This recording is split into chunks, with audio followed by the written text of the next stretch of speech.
Za korištenje računala više se ne treba upotrebljavati tipkovnica ili miš.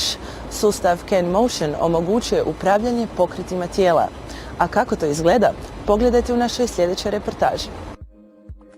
Sustav CanMotion osmislio je razvojni tim tvrtke Citus, koji je za svoju inovativnost dobio više od 40 nagrada diljem svijeta. CanMotion je interaktivni multimedijalni sustav kojim se upravlja pokretom ruke. On je namijenjen korisnicima računala umjesto da koriste pritisak prsta na ekran ili tipkovnicu ili miša, da upravljaju korisnički sučeljem pokretom ruke, odnosno tijela.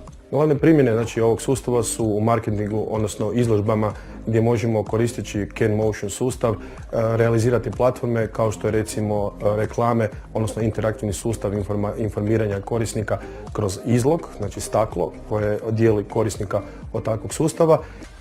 Ideja za sustav CanMotion nastala je iz aplikacije za upravljanje i organizaciju konferencija kojom se sudionicima omogućuje pristup podacima na velikim ekranima. Kako je taj sustav zapravo bio vrlo uspješan, onda smo od jednog marketinškog stručnjaka dobili informaciju da zapravo možemo puno bolje iskoristiti u marketingu i nekakvim izložbama taj sustav.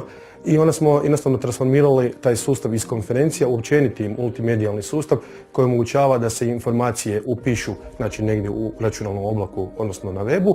Te iste informacije idu na taj multimedijalni sustav koji se nalazi na velikim ekranima, da li su to televizori, da li je to projekcija na zidu.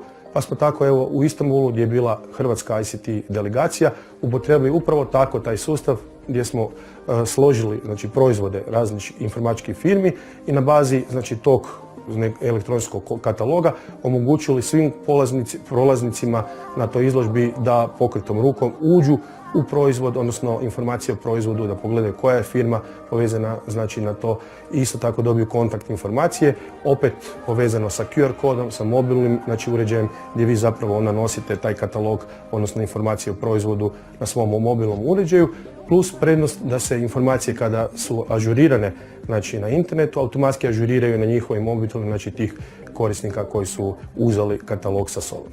Do sada je izrađeno više specijaliziranih inačica aplikacije koje će se spojiti u jednu univerzalnu, a već ima veliki broj korisnika diljem svijeta. Britanskog teorijskog